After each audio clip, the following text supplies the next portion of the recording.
The apartment was quiet, too quiet. The kind of silence that presses down on you, making every breath feel loud. A single lamp cast a pale glow across stacks of documents piled on my dining table. Court transcripts, therapy notes, photocopies of visitation schedules never fulfilled. I had fallen asleep on the couch again, wrapped in a thin throw blanket that smelled faintly of lavender and resignation. Then the phone vibrated. It wasn't loud, just a dull hum against the table. But in that silence, it was a gunshot. I sat up, still halfway in a dream, and fumbled for the screen. Eli calling. The time, 1:18 a.m. My heart seized. I hadn't heard his voice in weeks, not since the court stripped me of contact, not since they decided that loving your child wasn't enough to be near him. I answered without thinking. Eli? There was static. Then a whisper. Thin. Barely human. I'm so hungry, Mom. Please, Mom. The line cut off. I froze. The phone slipped from my hand onto the floor, the screen still lit up for a few seconds, as if mocking me. My stomach turned cold. I just sat there, unmoving, staring at the blank screen. No one calls at that hour unless something's terribly wrong. I scrambled to call back. Voicemail. Again. Voicemail. Where was he? Who was with him? Why was he calling me if I was legally forbidden from being involved? By the third attempt, I was pacing, whispering under my breath like prayer would change the outcome. No. Come on, baby. Answer me. Nothing.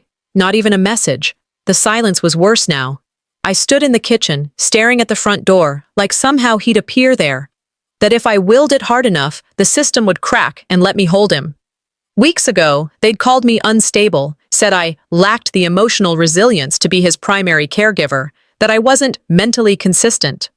They didn't care that those notes were from a decade ago. That I'd done the work, the therapy, the rebuilding. Gabrielle had smiled through it all. Her lawyer with his smirk, flipping through papers like they already owned the outcome.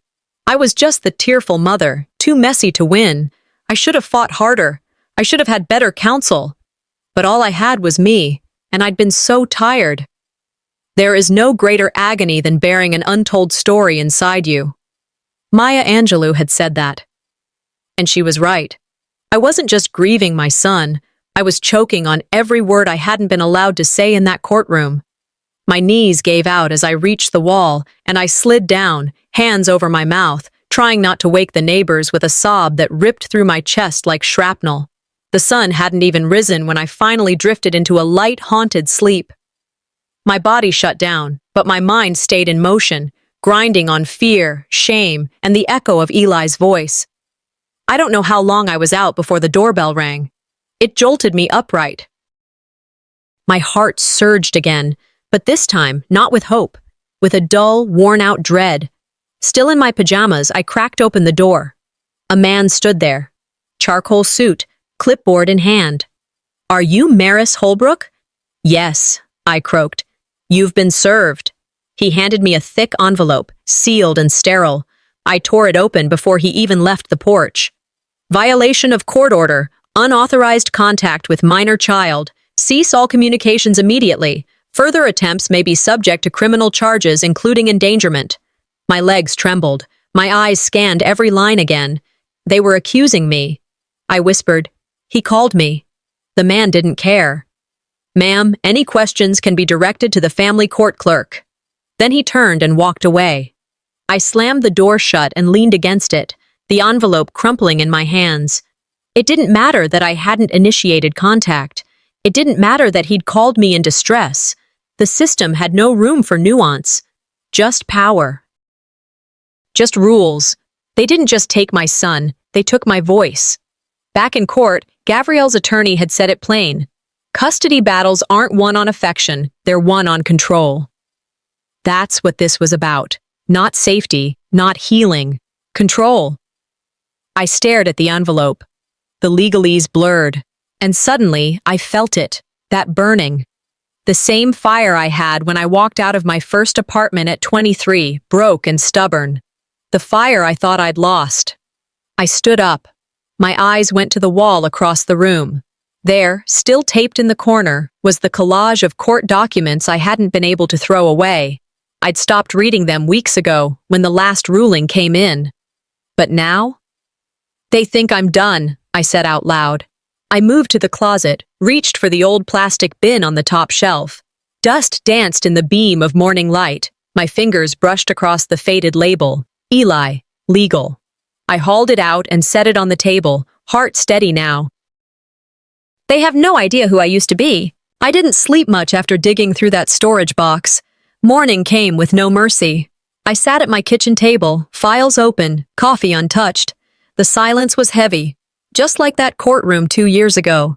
It was supposed to be my day to speak for Eli. Instead, I walked in alone. No lawyer who gave a damn, no family sitting behind me for support. Gabrielle arrived in pearls, flanked by 2 attorneys and some PR woman who looked like she belonged on a magazine cover. I remember how they all shook hands with the judge like old colleagues. Me? I was a file number. The judge barely looked at me as I took the stand. Every word I said felt like it floated into space, unheard. When I tried to talk about Eli's routine, about how he needed his bedtime song to fall asleep, I was interrupted. Miss Holbrook, please stay on topic. What is the topic if not my son? I asked. The courtroom went still. I'll never forget the way Gabrielle's attorney leaned forward, all sympathy and condescension. She's emotional, Your Honor. It's why we're here. Injustice anywhere is a threat to justice everywhere. Martin Luther King Jr. said that. I clung to those words in my head as I stood there, watching strangers decide I wasn't good enough. I left that day with a piece of paper saying I couldn't see or speak to my child, no unsupervised contact, no phone calls, no letters, and all because of some therapy notes from a decade earlier, notes taken when I was navigating postpartum and a crumbling marriage, both at once. They twisted them, made it sound like I was a ticking time bomb. Gabrielle's lawyer smiled as he read them out loud, like he was auditioning for a crime documentary. No stable employment. History of emotional dysregulation. Unfit for consistent parenting. They said all that after I raised Eli every single day for 5 years. After I took him to doctor appointments, packed his lunches, kissed his scraped knees, none of that counted. The court-appointed evaluator met Eli for 10 minutes in a waiting room and took 15 more to type a summary. That was the whole analysis of our bond. By the time the judge ruled, I already knew. They had their narrative. Gabrielle was the hero. I was the problem. I remember leaving the courthouse through the side entrance. My legs wouldn't stop shaking. A woman offered to hold the door open, and I thanked her in a voice I didn't recognize. Then came the documents, pages and pages, parenting plans, restriction clauses, visitation terms I couldn't meet even if I'd tried. I had to sign or face being labeled non-compliant. I signed. What choice did I have? A month later, I sent Eli a happy birthday text. Just 6 words, 1 emoji. I got a violation letter in return. Reading it felt worse than the custody ruling. It was like being erased one action at a time. And I wasn't just being kept away, I was being written out. Not everything that is faced can be changed, but nothing can be changed until it is faced. James Baldwin wrote that. It echoed in my mind that night as I lay awake, replaying his voice. I'm so hungry, Mom. Over and over until my ears rang. The first week without hearing his voice was brutal. I caught myself setting out 2 plates at dinner. Just habit, or maybe hope. Every night I tucked his favorite blanket at the end of the couch like I used to, knowing full well he wouldn't walk through the door. Friends told me to be patient, that courts get it wrong sometimes, and you'll get another shot. But how do you pause motherhood? Family was no better. My sister sent me a care package with lavender tea and a note that read, "Focus on healing. He'll be okay." He? They were worried about me falling apart. Not Eli missing the only parent who actually knew how he liked his sandwiches cut. Eventually, I stopped going out. Birthday parties, barbecues, anything with kids. I couldn't stand the sound of laughter that wasn't his. There were nights I picked up the phone, ready to dial Gabrielle's number, just to ask how he was, just to hear if he was okay. But then I'd remember the clause. Any unauthorized contact shall be grounds for legal consequence. So I put the phone down. Again. And again. Until the act of not calling became its own grief. Gabrielle, meanwhile, won the war of appearances. Her Instagram glowed, beach days, matching Halloween costumes, hashtagged captions like "Shash blessed mom" and #family first. She told people I needed space to rebuild, that I'd been through a lot, that Eli was adjusting well. And the worst part? They believed her. "Hey, at least he's with someone who can provide," one of our mutual friends said over coffee one morning. I nearly choked, as if parenthood had a credit score. As if bedtime stories and scraped-knee kisses didn't count. One afternoon, I ran into Gabrielle at the grocery store. She was alone.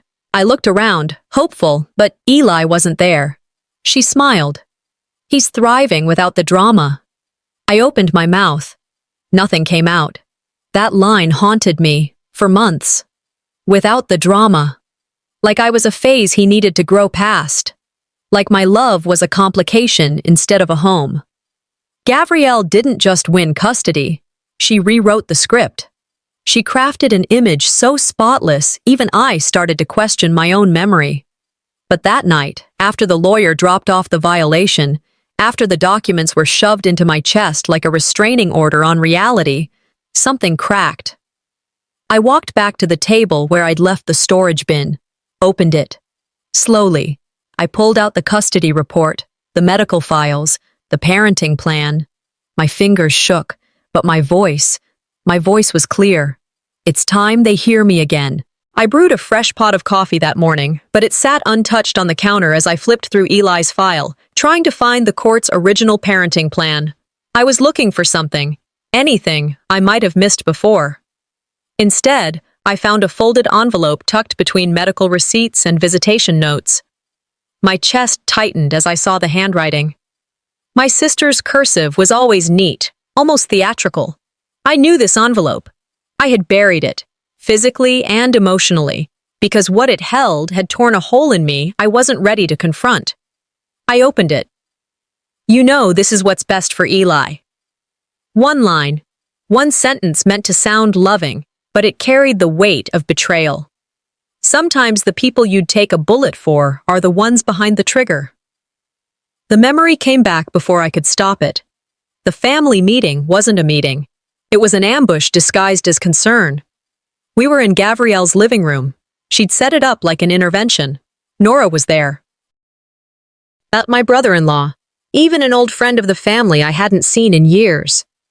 The message was clear before anyone opened their mouths. "You're the problem, Maris."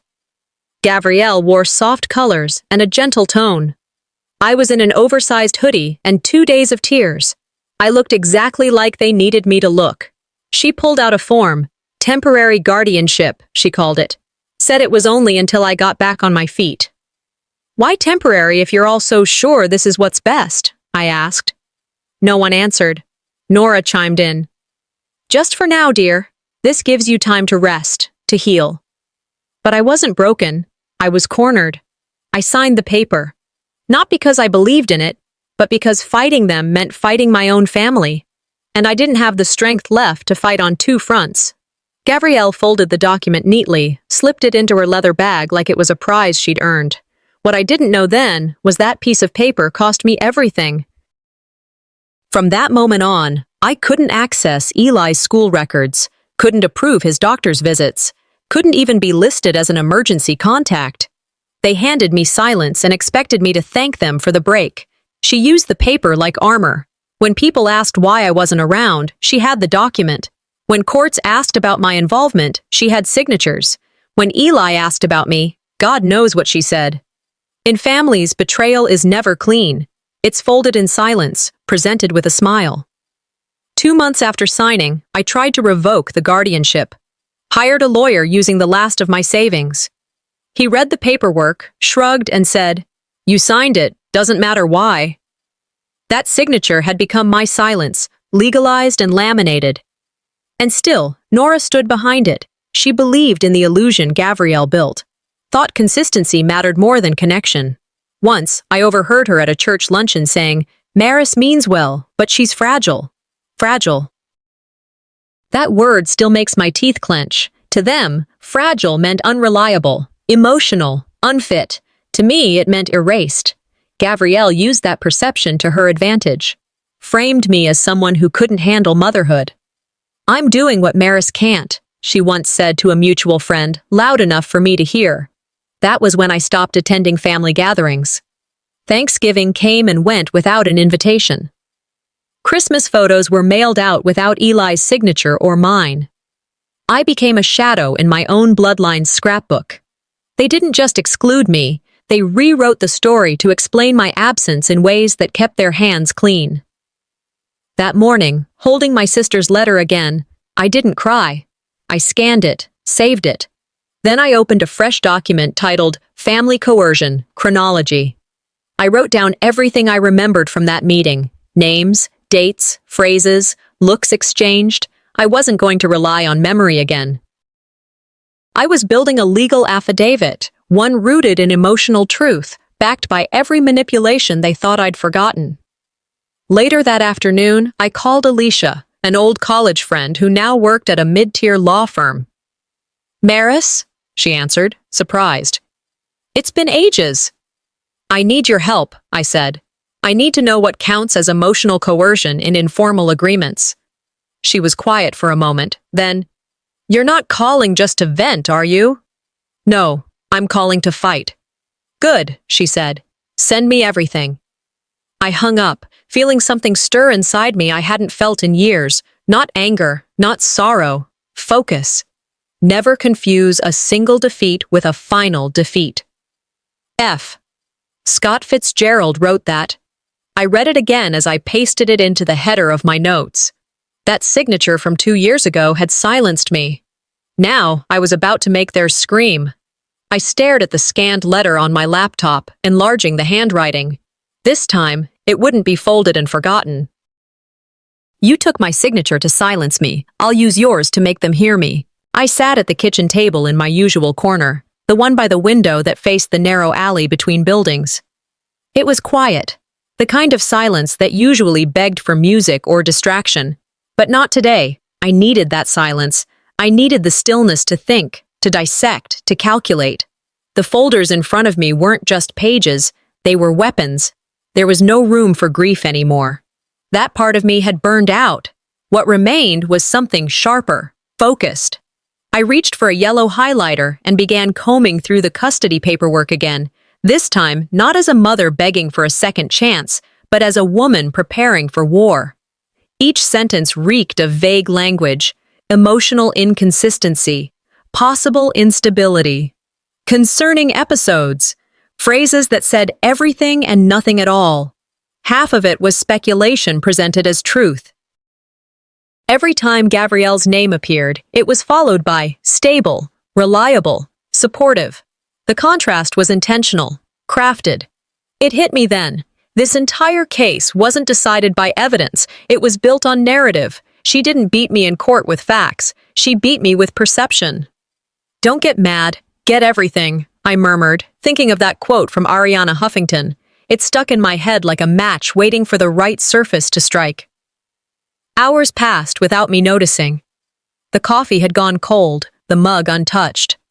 When I flipped over one particular sheet, the psychological affidavit, I froze. It wasn't the version I remembered. This copy was unsigned. A draft. My stomach twisted as I dug deeper into the pile, searching for the final version. And there it was, signed. My signature. I stared at it for a long moment, heart pounding in my ears. I didn't remember signing that. But then the memory crept in, foggy but real. It was after one of those awful days where everything caved in at once. Bills overdue, Eli had a fever, I hadn't eaten. Gabrielle showed up with her lawyer, said the affidavit would just make things cleaner for the hearing. She'd used words like temporary, harmless, routine. "Just sign it for now. You can always change it later," she'd said, with that same syrupy tone she used when talking to reporters. There were no witnesses, just the three of us in my living room. I was exhausted, confused. And I signed it. I touched the paper again, traced my name with my fingertip. She planned this, I whispered. I grabbed my phone and scrolled through contacts until I found her, Tessa Hartwell, a former student from my old community college class, now a paralegal. Tessa, it's Maris. Maris? Wow, hi. I didn't expect to hear from you. I need your help, legal help. Her tone shifted immediately. Okay. What's going on? I explained about the draft versus signed affidavit, how it was used against me. Wait, you still have the original draft? Yes. And the signed one? Both. You might have just struck gold. She told me she'd loop me in with a family law attorney who specialized in post-decree reversals. Apparently, those cases were rare, but not impossible, especially with a documented discrepancy like this. Paper trails are how empires fall, she said. I could hear her smiling through the phone. Thank you, I said, and I meant it. That night, I spread everything across the floor: documents, emails, printed texts. I used 3 colors of highlighters to build my timeline. Blue for facts, red for manipulation, green for moments they said were in my best interest. Each connection made the bigger picture clearer. There was a voicemail from Gabrielle saying, "This is just formality, don't stress over it." It was dated the same week I signed the affidavit. And the filing date on the court record, the next day, not weeks later like she promised. I leaned back against the wall and let the weight of it all hit me.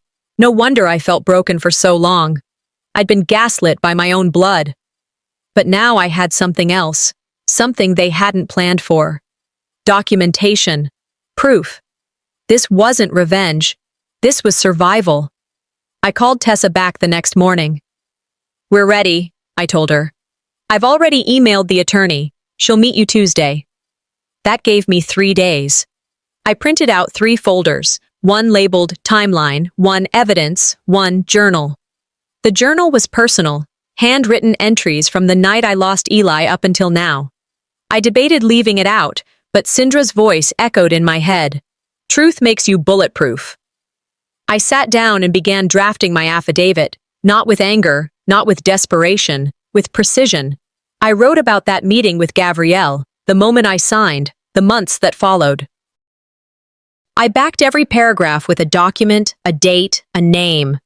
I finished 5 hours later, my hand cramped, my eyes dry. I opened the calendar on my laptop and typed in a reminder, truth submission. It felt final, like crossing a finish line and finding another race waiting. Just as I was saving the affidavit, an email alert pinged. Subject line, notice of reassessment hearing request, filed by opposing counsel. I read it twice, then a third time. They knew I'd started. The scent of dust and old paint hit me as I stepped into the community center. It hadn't changed much. Same creaky floors, same uneven lighting over the bulletin board where I used to post class outlines. The echoes of chairs scraping and voices warming up for group sessions still lingered in the corners. I stood there for a moment, letting my eyes wander across the now empty classroom where I used to teach communication workshops every Thursday night. Back then, I felt like someone. I didn't have to fight to be heard. I guided people through difficult conversations, helped them find their words. Irony didn't even begin to cover how far I'd fallen since then. Now, I wasn't here to teach. I was here to remember who I was before life became a legal battlefield. A quote came to mind, one I used to write on the whiteboard before every session. Sometimes you have to go back to where you were whole to remember what you're capable of. I took a slow breath and stepped further inside. Syndra walked into the cafe 20 minutes late, but with the kind of urgency that told me she came straight from court. "Maris?" she said, approaching with cautious excitement. I smiled, nodded. "Hey, Syndra, thanks for making time." "Are you kidding? You were the first person who ever told me I had a voice." We sat down, and I slid a thick folder across the table. "Custody rebuttal, Stage 1. She opened it, brows tightening as she skimmed the contents. Her fingers paused on the forged affidavit. "Is this your signature?" she asked. "It is." But I didn't understand what I was signing at the time. And here, this is the unsigned draft they had me review the day before. Syndra's jaw clenched slightly. "Maris, this isn't just a family dispute anymore. This is manipulated custody fraud. I didn't say anything. I let that word, fraud, settle in the space between us. She nodded slowly. If we can demonstrate evidentiary misconduct and emotional coercion, you've got a case. It's not easy, but it's doable. I looked her in the eyes. I don't want sympathy. I want clarity, strategy. Sindra leaned forward. Then let's get to work. You were the first teacher who made me feel heard. It's my turn now. That statement cracked something inside me, not from pain, but from possibility. Later, in her small office lined with legal textbooks and coffee-stained folders, I admitted what had been pressing hardest on me. They already think I'm unstable, I said. If I show too much emotion, it plays into their story. Sindra didn't flinch. Then let's show them something they didn't prepare for. Calm, documented, relentless. She took every paper I had, the journals, the voicemails, even printouts of text threads I didn't think mattered. No detail is small in family court, she said, especially not when it's coming from someone they underestimated. For the first time in a long time, I didn't feel alone. I didn't feel like I was grasping at the edge of a cliff. I felt prepared. The next afternoon, I headed to the county clerk's office to request older court transcripts.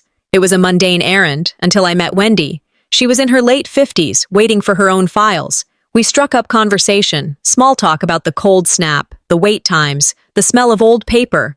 Then she glanced at the folder I was holding. Family court? She asked.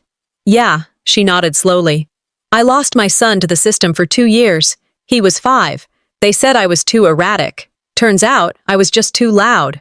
My throat tightened. How did you get him back? She looked me dead in the eye. I stopped asking for sympathy and started building a record that made the system look guilty. I exhaled. That's what I'm trying to do.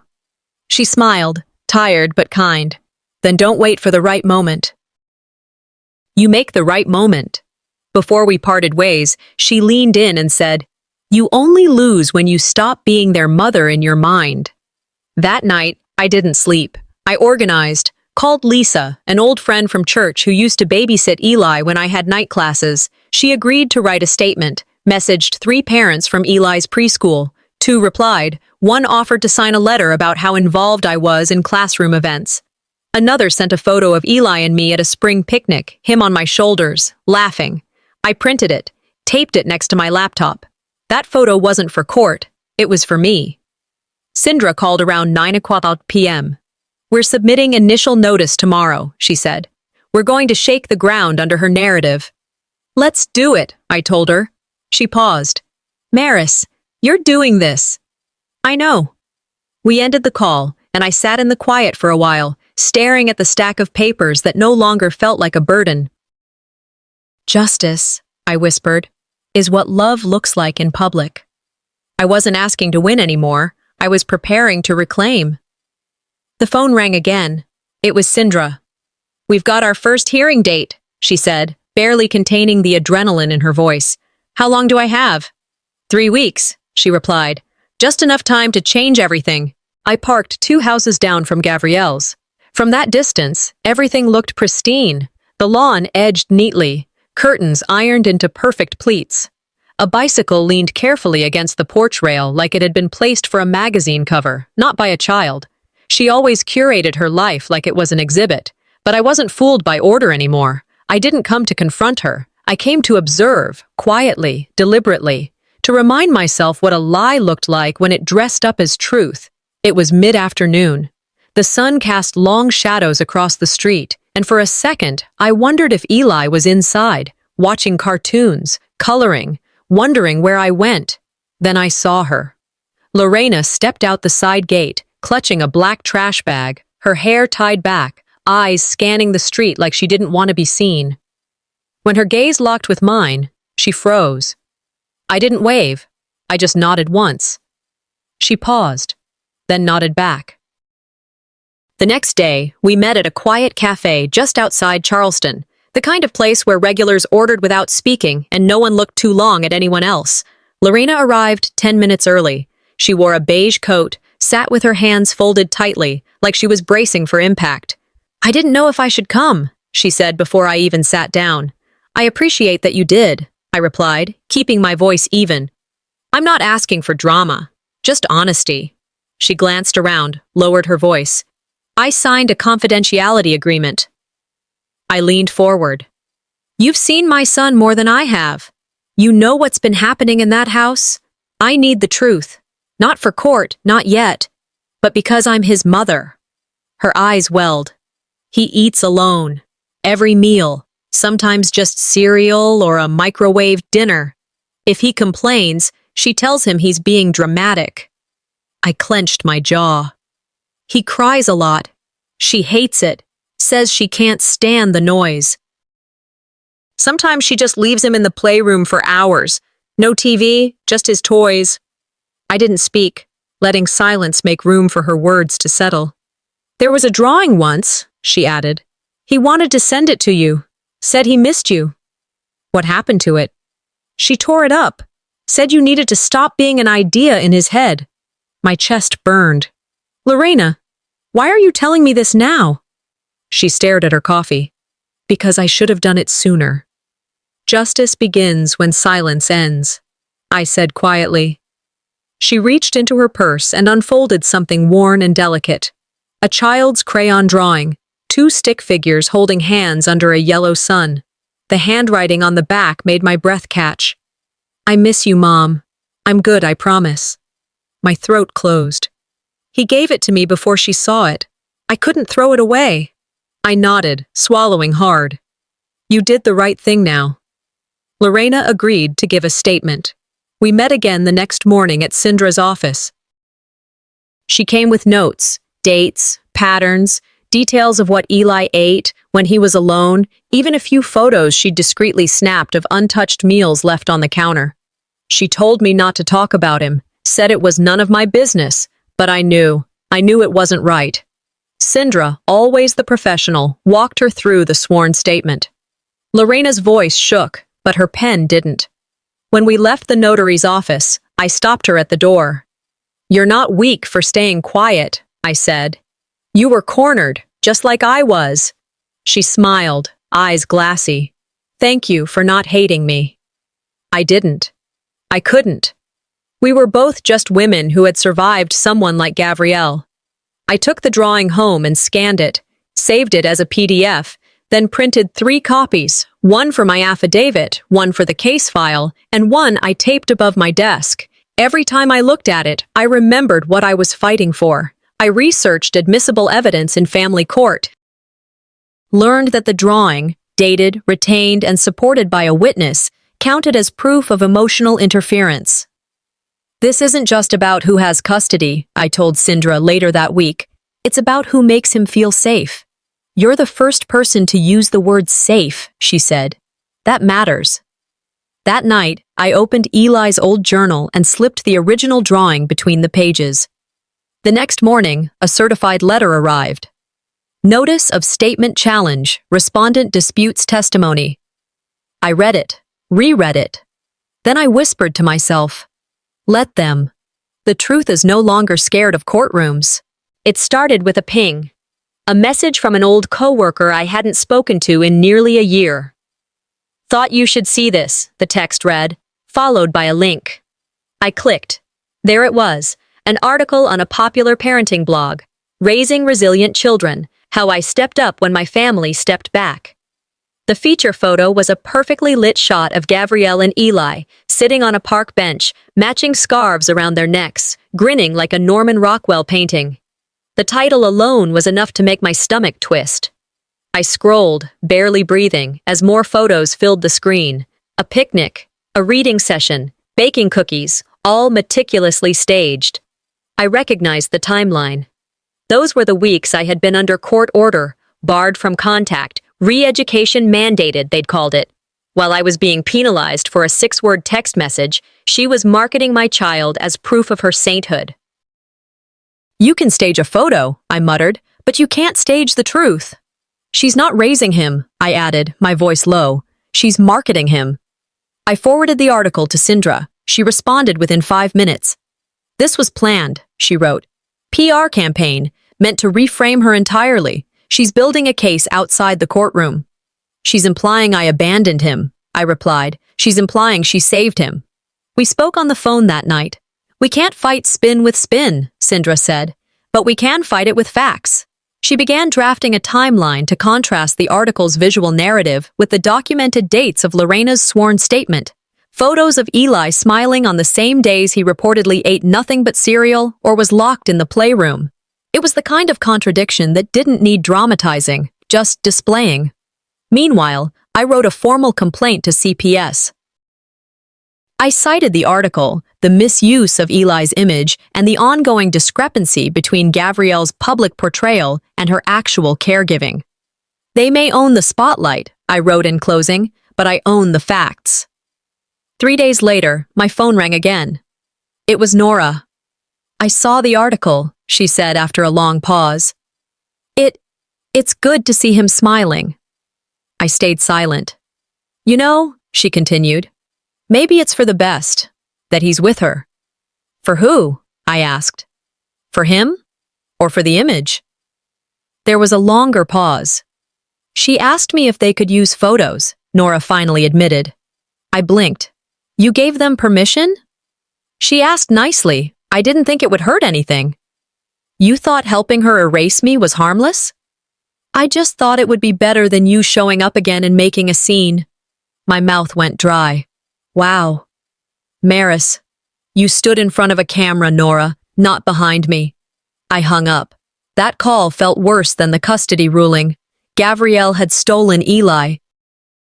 But my mother? She'd handed him over. I sat at my desk and opened the archive of past emails and texts from Nora, ones where she'd defended Gavriel's intentions, said I needed structure and shouldn't take things so personally. Sindra read through them with me later that evening. This is more than neglect, she said. This is systemic enablership. She didn't act alone. I nodded. Let's show the judge who built the scaffolding under her lies. Sindra helped assemble the next submission, the article itself, metadata from the photo uploads, statements from Lorena. We even annotated Eli's school lunch records, days marked with skipped or minimal meals lined up with days of happy social media posts. She'll say you're bitter, Sindra warned. They always do. I'll sound honest, I said, and that they won't be ready for. I rehearsed my affidavit aloud. No shaking, no crying, just dates, names, details. This was the pre-trial, not in court, but in credibility. This was about clearing the fog she'd spent 2 years pumping into every conversation, every platform. That night, just as I was printing the final pages, my phone buzzed again. It was an email forward. Subject line, complaint of harassment, pending review. Someone had filed a complaint against me. Social channel misconduct. Baseless, but strategic. I stared at it, heart steady.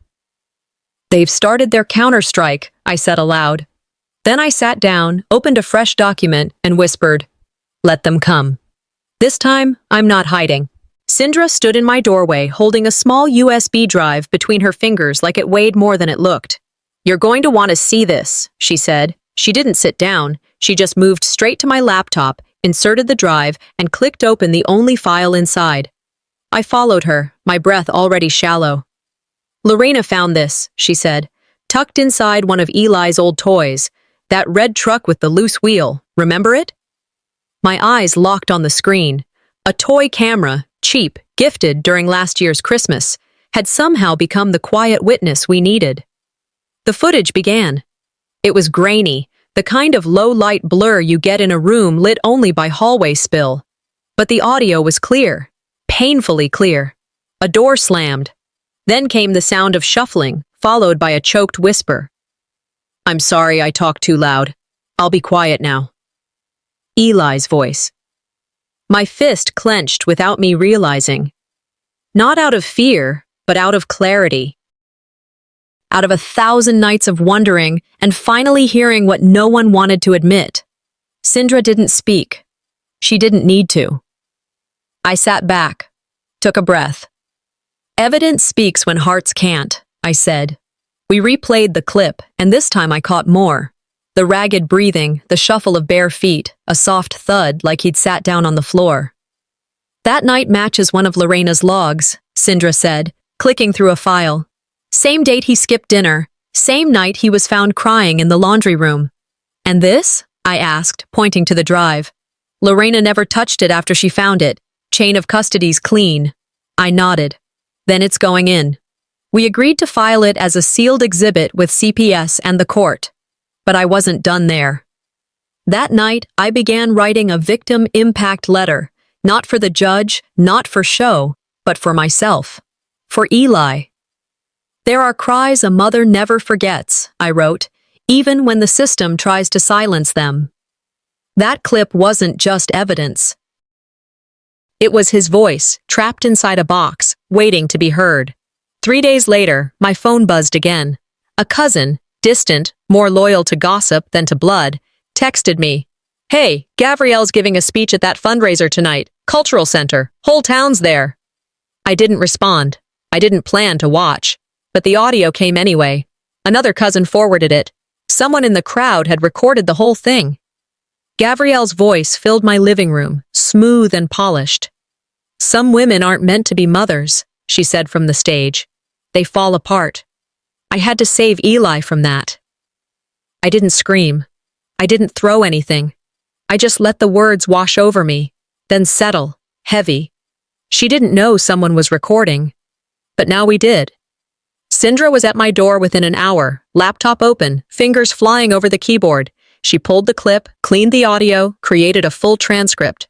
She lied about the custody ruling, she said. She misrepresented the court's findings and discredited you, publicly. Can we use it? Absolutely. This is defamation, Maris, stated in a public forum. I stared at the transcript. My hands were steady. This is how they self-destruct, I said. Not because we tear them down, but because they can't help exposing themselves. We labeled it Exhibit C. The next morning, Sindra submitted an emergency motion. Attached, the toy camera footage, Lorena's statement, the gala recording, the transcript, and my letter. This isn't just about missed signs, I wrote in my final statement. These were red flags, waved in the dark. As I printed the packet, I felt something click into place. I wasn't begging anymore. I was demanding accountability. I put on black, not for mourning, for readiness. That evening, my phone rang. Emergency hearing scheduled, the voice said. Next week, be ready. I looked out the window, the last rays of sun hitting the rooftops. Now they'll have to listen, I whispered, with the door wide open. The sky over West Charleston was as gray as the courthouse steps beneath my feet.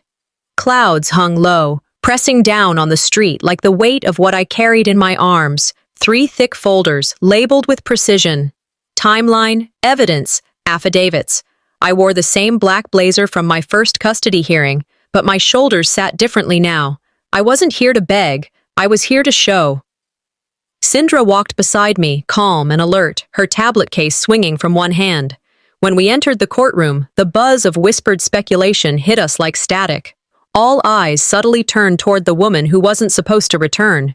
Gavriel sat already, poised, a silk blouse tucked perfectly, hair styled as if for television. Her attorney, Declan, leaned close to whisper something just as her gaze caught the folders in my hand. Her smile didn't falter, but her eyes narrowed. All rise, the bailiff called as the judge entered. We stood. This hearing is in response to the emergency motion submitted last week, the judge began, voice even. Ms. Holbrook, your counsel may proceed. Sindra stood, steady and methodical. Your Honor, we submit Exhibits A through D, supporting a motion for modification of custody and review of prior judgments. Exhibit A, Lorena's notarized statement detailing the household neglect. Exhibit B, the crayon drawing and letter Eli had written, hidden away. Exhibit C, the audio clip of Gavriel's fundraiser speech. Exhibit D, the toy camera footage, complete with timestamps and chain of custody validation. When the video began to play, the courtroom hushed. Eli's tiny voice echoed from the speakers. I'm sorry I talked too loud. I'll be quiet now. Across the aisle, Gavriel's jaw twitched. Declan shifted in his chair. A few heads turned toward them with discomfort. The judge nodded once, then asked, "And the letter?" Sindra stepped forward. "It was recovered by the housekeeper, who was instructed to destroy it. She preserved it instead." The judge studied the paper, reading aloud the words in Eli's scrawl. "I miss you, Mom. I'm good, I promise." He placed it down with deliberate care. "I'm allowing it as emotional context." The bailiff stepped out for a moment. When he returned, Eli walked in beside a court guardian. He looked smaller than I remembered, but his eyes scanned the room and landed on me. He didn't smile, but he didn't look away. The judge spoke gently. "Eli, do you remember making this drawing?" Eli glanced at Gabrielle. Her eyes, unreadable, flicked to him. He nodded. "Yes, but I wasn't supposed to." Time stood still. "Thank you," the judge said, signaling the guardian to escort him out. I didn't speak. I didn't cry. I just sat there, back straight, silently thanking my son with my eyes. Declan rose next. He called the drawing childlike fantasy, claimed Lorena had been terminated for misconduct, suggested the video footage was out of context, but Sindra was ready. She handed over medical reports, noting Eli's weight loss over specific dates that aligned with the nights Lorena described. Doctor's notes showed irregularities. Photos were time-stamped. His school attendance dipped exactly when the surveillance was recorded. The judge flipped through them, lips tight. I watched the jurors, watched their shifting expressions, watched the cracks begin to form in the wall Gabrielle had built. When asked for final statements, I stood for the first time. "He never stopped calling me Mom," I said clearly, "even when you erased me on paper." I sat down. Silence held for a beat too long. The judge leaned forward. "This court recognizes the missteps made in the original custody judgment based on limited and misrepresented documentation." I gripped the edge of the table. "The new evidence paints a troubling pattern, one that calls into question the reliability of the primary guardian's narrative." He turned to Declan. "This is not a revocation hearing, but effective immediately. I am granting temporary joint custody." Gabrielle's eyes widened. "I am ordering Child Protective Services to conduct a full household review within the next 10 days. He turned to me. "Eli will stay with you 3 days a week, starting Monday." I didn't cry. Not in that courtroom, but the moment I stepped into the restroom and locked the door behind me, I let go. That kind of release wasn't grief. It was relief tearing loose from the edges of survival. When I stepped back out into the hallway, the light outside had changed, brighter, softer. My phone buzzed as I crossed the courtyard. A voice on the other end said, "There's one more thing. We need to talk about the money." I froze. "What money?" I asked. "The survivor's benefits," the voice said on the other end of the line. "There's some discrepancies." My feet stopped mid-step in the middle of the courthouse sidewalk. I pressed the phone harder against my ear. "Discrepancies how?" "Ms. Holbrook, the Office of Inspector General has flagged the account Gabrielle used to manage Eli's survivor benefits. We're contacting you because your name was initially listed on the application. You may be entitled to review what's been filed under your son's claim." The words felt surreal. I'd long accepted that the money meant for Eli was out of reach. I didn't even know how much Gabrielle had received. "Can you send me the records?" I asked, voice low. "You'll receive a packet in the mail within 5 business days." I thanked them and hung up, heart pounding in my chest. Then I immediately called Sindra. "They're looking into the money," I said. She didn't miss a beat. "Good. We'll get the statements and go line by line." The documents arrived faster than expected. Sindra and I spread them across her office floor like we were dissecting the blueprint of a crime scene. There were deposits, regular survivor benefit checks, just under $2,000 a month, every month since Elias died. But the expenses, that was the punch to the gut. Designer handbags, spa weekends, car payments on a new luxury SUV, boutique wine shipments. "This is how she was funding her PR parade," Sindra muttered. "And Eli?" I flipped through the pages. "I don't see a single receipt for tutoring, no doctor bills paid, no therapy sessions." "Because she didn't use the money for him," Sindra said, her tone flat. "She used it to build the illusion." That night, I sat with my laptop and began writing a new statement. I included every purchase, every dollar, every omission. And I closed with one line. She weaponized grief and spent survival like it was hers to own. We submitted the report to CPS and the court's Financial Oversight Department. The very next morning, I drove to Eli's school to pick him up for our scheduled time. For the first time in over a year, he came running to me without hesitation. I buckled him into the back seat, and as I pulled out of the lot, he asked, "Do you have snacks?"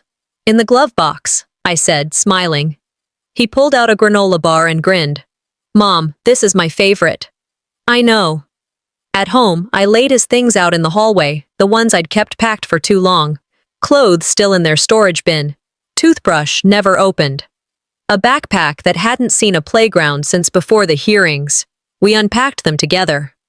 Later that evening, as Eli played with his trucks on the carpet, I received an email from the financial investigator assigned to our case. I opened it slowly, already knowing what I'd see. After initial review, we have reason to believe Ms. Gabrielle Kane misappropriated over $44,000 in survivor benefit funds designated for Eli Holbrook. We are moving forward with a full audit and recommending legal action. I forwarded it to Sindra without a word. She replied in 2 minutes. "Get ready," she wrote. "This just became federal." That night, I lay awake, listening to Eli snore softly in the next room. And I realized I wasn't angry anymore. I was ready. The following week passed in a haze of school drop-offs, legal filings, and moments with Eli that felt both ordinary and sacred. It was in the little things, him asking for more syrup on his pancakes, humming while brushing his teeth, dozing off with his head on my arm during a movie, that I began to understand what rebuilding actually meant. It wasn't loud, it wasn't dramatic, it was daily. But in the quiet of those days, something settled inside me. Not contentment, no, not yet, but a grounding I hadn't felt in years. Then came the call. "Ms. Holbrook, this is Detective Raymond from Charleston PD. We've been informed by federal investigators to begin a joint review regarding the misappropriation of Eli's survivor funds. We're going to need your full cooperation moving forward." I agreed, of course. I had nothing to hide, but it made everything feel heavier, more real, like the lies we'd unearthed were now dragging people into a current much stronger than we first realized. That evening, after dinner and Eli's bedtime routine, I sat at the kitchen table and opened my laptop. I drafted a letter, not for court, not for publication, just for myself. "To Gabrielle," it began, "you didn't just take money, you didn't just take custody, you took presence, and you turned absence into a performance.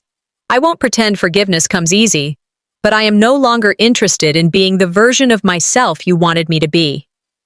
I printed it, folded it, slipped it into the back of a drawer next to the drawing Eli had made, the one I would never again allow anyone to throw away. 3 days later, I walked into church for the first time in over a year. Nora was already seated, her hands folded tightly in her lap. When she saw me, her face didn't change. I sat beside her, quietly. After the service, as people trickled out and the organ softened into silence, she turned. "You're not here for me," she said. "No," I replied. "I'm here for peace." She studied me. "You've changed." "I had to," I said. "Was I really that wrong?" Her voice trembled. I thought for a moment. "You weren't cruel, but you stood back when you should have stood with." She didn't speak again, and I didn't press her. We weren't here to fix anything. We were just two people sharing the same pew and the weight of years neither of us could rewrite. Later that afternoon, Eli and I went to the grocery store. As we walked through the cereal aisle, he tugged at my sleeve. "Can I get the kind with the bear on it?" I laughed. "Of course."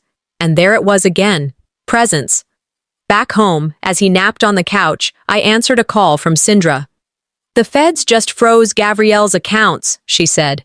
"She's going to have to answer for every dollar." I didn't smile. I didn't celebrate. Instead, I walked over to Eli, brushed a crumb from his cheek, and whispered, "We're going to be just fine." 2 weeks later, we were back in court. This time, it wasn't for custody. It was about the money.